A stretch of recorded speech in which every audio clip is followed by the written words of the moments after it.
probably too shaky to be of any use.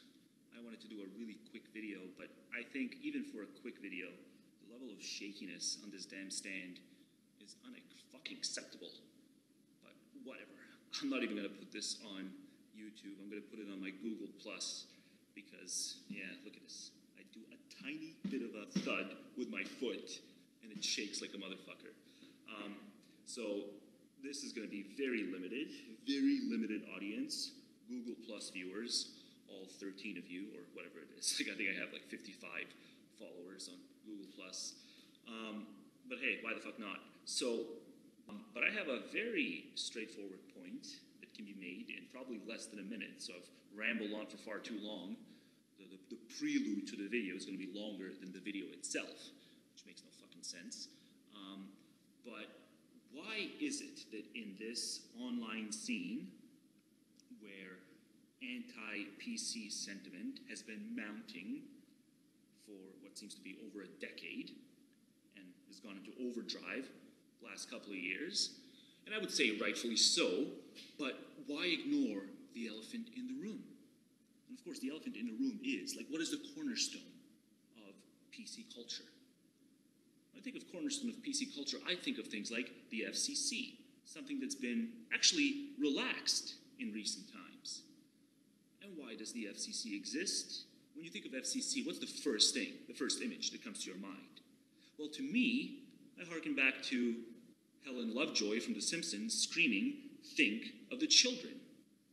And it strikes me as ironic that so many of the most mouth-breathing, seeming critics of PC culture are also the very same people who are the most gung-ho on restoring the nuclear family, and who always go on and on and on about the destruction of the nuclear family, which is not really destruction, it's more along the lines of aversion. Human beings divorce. It's not a political agenda, it's a flaw of human nature, that they're on average pretty shitty judges of character, and they hop into relationships with individuals whom they don't really know on any substantial level.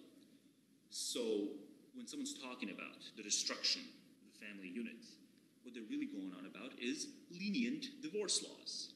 Because that's the only way to undo it, unless you drastically alter human nature, just like that, which you're not going to do. The only way to restore things, aside from preposterously generous procreational benefits, the only way to keep the nuclear family more intact, to avoid the quote-unquote breakdown of it, is to do away with lenient divorce laws, and to make it so that individuals who want to get a divorce have to jump through all sorts of hoops. And I think whatever gains you get from that, the costs are going to be far more ruinous. So the cost-to-benefit ratio of that is unacceptable, in my view. It's not a cost-benefit I even want to entertain, because every time I've seen it, it just comes down heavily on the side of trade-offs that are nowhere near utilitarian friendly. It's more along the lines of fetishizing traditionalism in and of itself without any real substantive consequential benefits. But the original point is that the reason we have always had, ever since television, at least along the lines of the West, the reason we've always had things like the FCC is because of think of the children, right? So I just find it amusing that overwhelmingly the people who are bitching about PC run amok are also the very same people who are for an environment where children are the norm. And anytime I feel that I can't speak my mind, it's never been around anyone who is of any sort of political disposition, and I feel I have to filter myself around them. It's never that. It's always been when I am in a familial environment, and when I am around parents who are overly protective of their brats, and parents who think four-letter words should be off limits, parents who think they can insulate their kids from the reality, not just rhetorical reality, but reality itself. Hence, things like the FCC still being in existence. You want to go after PC, you want to go after hysteria, go after family values. And then make your way onto other things like hypersensitivity around ethnic issues, hypersensitivity around whatever else, xenophobia being a serious term, or things like that. But start with the elephant in the room.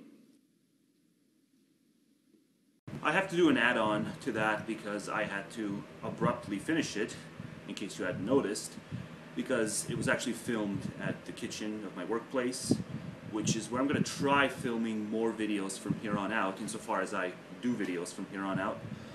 They're doing construction round the clock, right next to my place. It's very noisy, so I want the viewers to compare the background noise from next door in this compared to the noise of the general area where I shot that first clip in, the kitchen of my workplace. I know that it's a huge room, and with huge rooms the audio quality is sort of distorted because of the echo effect. So compare the background noise that you're hearing right now to the background noise or the general echo effect in that kitchen that I shot the first clip in, and tell me what's more insufferable. And that's where I'm going to try filming from here on out. Also, I have to do a bit of an add-on as to the topic itself, because I don't like how it was left off. Now, this add-on is going to seem insane on the face of it if you reject my premise. My premise is that political correctness is inexorably linked to intellectual dishonesty. That's all you really have to accept in order to connect the dots that I'm about to connect. So, if you don't accept that, let me know why in the comments, but I think that's just, there's just no way to argue against it, is that intellectual dishonesty is the component of political incorrectness. And I think for those of us who, whether you're full-time employed, part-time employed, it doesn't really matter, we know the overwhelming majority of self-censorship occurs when you're in the workplace. Clock in at 9, clock out at 5. During that interval, you gotta watch what you say. And we're still at a point where the overwhelming majority of people have to clock in at 9, clock out at 5. Maybe they don't have to do it 5 days a week, but if everyone just dropped out of the routine, there would be severe consequences. But anyone who's watched my videos from earlier this year will know that that's changing faster and faster. I recall that Oxford study that I linked in one of those videos that says by 2030, a good chunk of the jobs in circulation right now will be hollowed out to automation and computerization. And the more this happens, the more a work-to-live style economy will seem unreasonable on its face. So, insofar as we can agree that we have to self-censor when we're at work, and that self-censorship is bad, and a huge portion of our lives has to be devoted to that right now, but not necessarily in the future, because redistribution of income is not going to be this huge moral dilemma. Right now, it's somewhat of a credible moral dilemma, insofar as we don't want to go full out on redistribution of income, because some vital work will potentially not end up being done should everyone have all the leisure time they need in the world in 2016. But again, in 2030, arguably 2040, and if you want to be really generous, 2050 onwards, the economic landscape is going to look drastically different. So you throw the curveball of universal basic income into effect, I think that's going to be very antagonistic to things like self-censorship. Because when you bring about the leisure society, which is going to be the case when you have something like UBI, it's pretty much interchangeable with leisure society. And the moment you allow for that, you allow for a lot more people who get to not only speak their minds, but who get to devote their lives to whatever they want to do, whatever artistic pursuit or otherwise non-monotonous pursuit, non-drudgery-based pursuit. It's going to be their decision, and they're not going to face severe consequences. And I think the traditional objections to these things, in the way of redistribution of income. And of course, back in the early industrial society, when you take away the inheritance factor, whatever other redistributions of income occurred, minimally and then less minimally as the Industrial Revolution progressed, whatever redistributions were allowed, we were, on balance, redistributing sweat, blood, and tears. And you can see why ethical objections to that would be credible. Maybe not instantly conclusive, but certainly credible in that era. The more we get away from that era, the more we see that futurist redistributions of income / productivity will have nothing to do with redistributing sweat, blood, and tears. Because we're not going to be redistributing manual labor, intellectual labor, psychological labor, emotional labor. None of that is what's going to be redistributed. What we're actually going to redistribute is intellectual patents by relaxing intellectual patents on labor-saving devices. It's a political question. If we come out on the right side of that political equation, we're going to end up with leisure society. There's just nowhere else to end up in.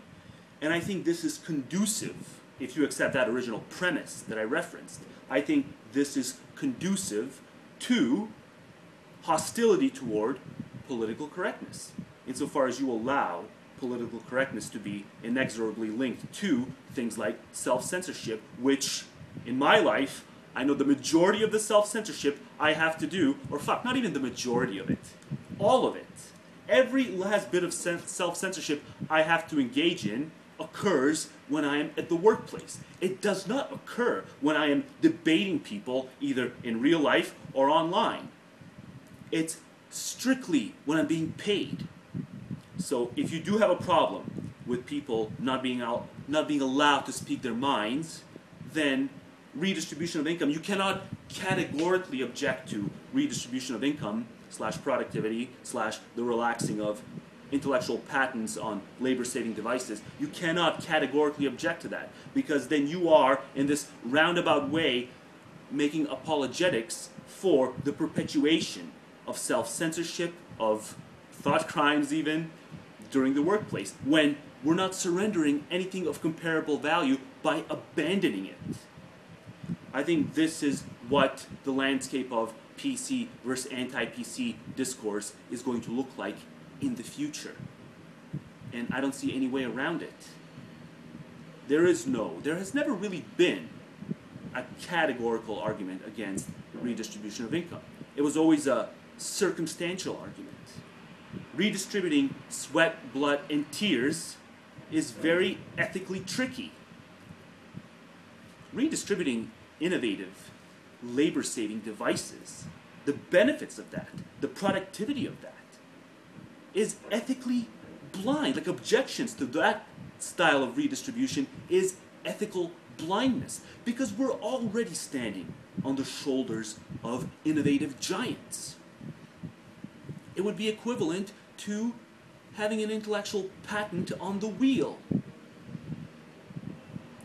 None of us are paying, are having any amount of our money taken out so as to reward the descendants of the wheel maker, the wheel generator. And that's a good thing. And the exact same style of redistribution should be applied for labor-saving devices in the future. And I don't see a way around it, especially for people who want to bring about as much thought sharing, genuine thought sharing, as possible. And it's not just something that we should be concerned with when you clock out of work. It's something we should be concerned with all the time, because people's work life takes a huge amount of their time.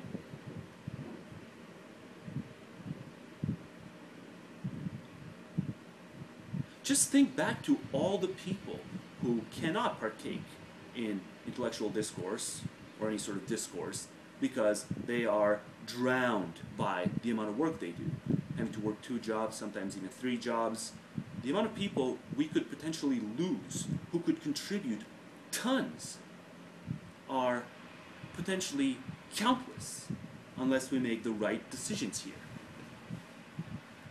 So let's make the right decision. Let's not taboo leisure.